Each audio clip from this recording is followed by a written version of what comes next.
Olá pessoal, estamos trabalhando a constituição do sujeito, da sua identidade, da pessoa surda.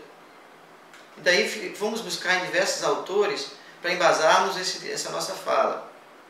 Por exemplo, Ciampa, em 97, ele fala que a constituição do sujeito deve ser entendida como dimensão temporal, dinâmica e dialética. Ou seja, tem uma relação com o tempo, com a idade. Ela é dinâmica, muda a todo momento, porque ela está interagindo com as pessoas, está interagindo com o ambiente. E ela é dialética, é contraditório. Tem um momento que sim, tem um momento que não, é discursivo, vai poder aprender, tem limites. Essa é uma construção muito interessante. E que navega entre o passado, o presente e o futuro. Porque a pessoa é esse processo. Ela é pensada enquanto criança, ela é jovem, ela é adulto, mas ao mesmo tempo ela está convivendo com crianças menores, com crianças da mesma faixa etária e com outras crianças mais velhas e com adultos. Então essa interação ela é construtiva. Para isso que ela é dialética, é dinâmica e é temporal. A identidade, então, ela é contraditória, múltipla e mutável. Mas ao mesmo tempo é única, caracterizando-se como um vir a ser inacabado. O processo de constante construção. Nessa perspectiva, diferença e igualdade surgem como a base do conceito, compreendido pelo movimento do igualar-se com o outro e ao mesmo tempo diferenciar-se e ser único. Ele continua dizendo que a identidade pode ser compreendida como um mecanismo de identificação, de afirmação e até de negação, como o desejo de ser diferente. A identidade também pode ser considerada como categoria política e ideológica. Necessidade fictícia, uma vez que se faz necessária como defesa de um grupo ou de uma coletividade. Então a identidade ela ultrapassa o limite do ser, do indivíduo, do sujeito, e passa a se transpor em termos de coletividade, em termos de comunidade. Então aquela comunidade vai ter uma identidade. É nessa perspectiva que o Ciampa explora esse conceito. E ele diz então que a identidade é como escudo e defesa de si perante a ameaça do outro.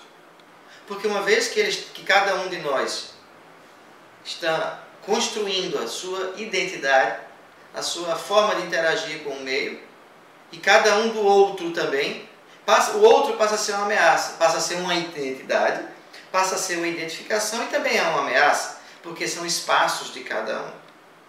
E cria-se uma zona de conflito de interesses entre pessoas.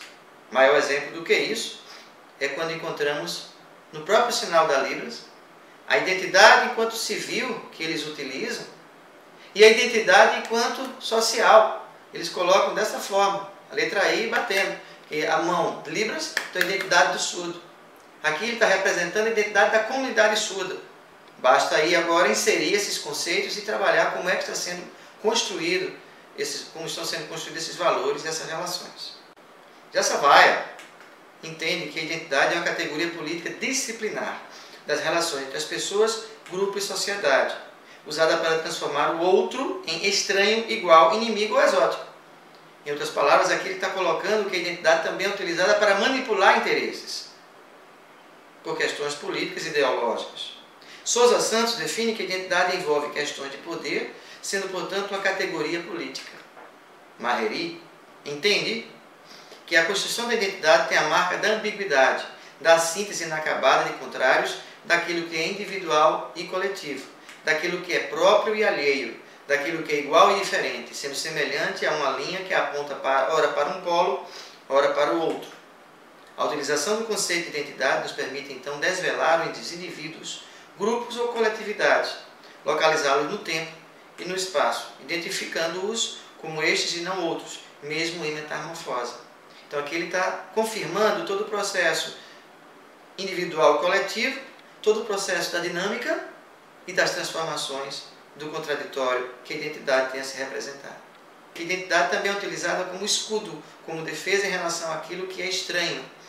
Sendo assim, identidade é um conceito que inevitavelmente traz um paradoxo, o qual Savaia destaca ser o mesmo que sofre o conceito de comunidade. E Sousa Santos define que a polarização ou cristalização do significado como algo que permanece e é estático ou como algo que é multiplicidade e metamorfose. Marreri entende ainda que o conceito de identidade caracteriza uma contínua reorganização e reestruturação, e ao mesmo tempo uma metamorfose. Assim como Santos estava falando ainda há pouco, e que o homem possa ser compreendido como um ser capaz de atuar, de refletir e de se emocionar, transformando a si mesmo e o contexto no qual se encontra, sendo a consciência como dimensão subjetiva do sujeito, que é capaz de construir, desconstruir e reconstruir a identidade constantemente. Isso que está colocado aqui por Marreri é interessante analisar a dinâmica com que o conceito de identidade está sendo atribuído num processo de construção, desconstrução e reconstrução de forma constante. Então, quando nós chegamos, erroneamente colocando, aquele sujeito que parece que não tem identidade, aquele sujeito Maria vai com as outras, não tem identidade, a gente não está falando de forma correta. Porque é justamente essa mudança e essa constante construção e reconstrução que o sujeito vai se tornando, ou vai tornando-se, cidadão pleno, consciente ou inconsciente do seu papel social. Então não existe uma identidade única na pessoa. E daí quando o surdo chega e coloca que faz parte da identidade da comunidade, isso não pode ser cristalizado. Isso tem que ser compreendido enquanto dimensão dinâmica e altamente uma região de tensão, de zona de tensão muito grande. Na mesma situação em termos de identidade pessoal. Não pode colocar como só aquele comportamento fazer parte dele, do indivíduo. Porque esse indivíduo precisa amadurecer, se constituir enquanto sujeito, enquanto cidadão. Crítico, reflexivo, dinâmico. E que participa das percepções da imaginação, das emoções, das reflexões, quer críticas ou não. Mas é uma situação de pertencimento, de empoderamento individual.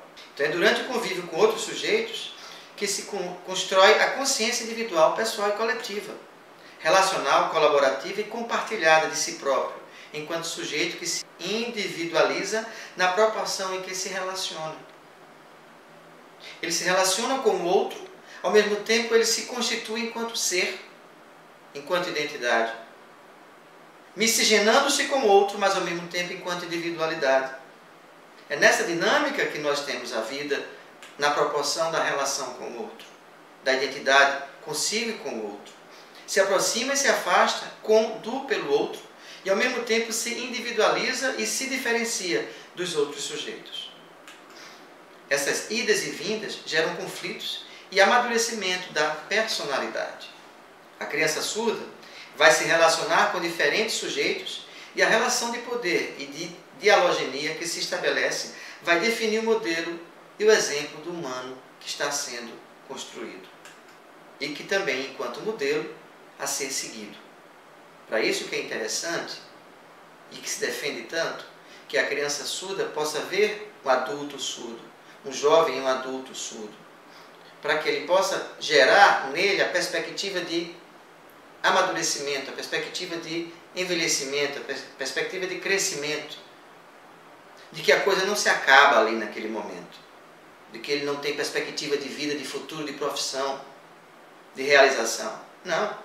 É necessário que ele interaja e que ele consiga fazer esse movimento social. Só que é um movimento social que não deve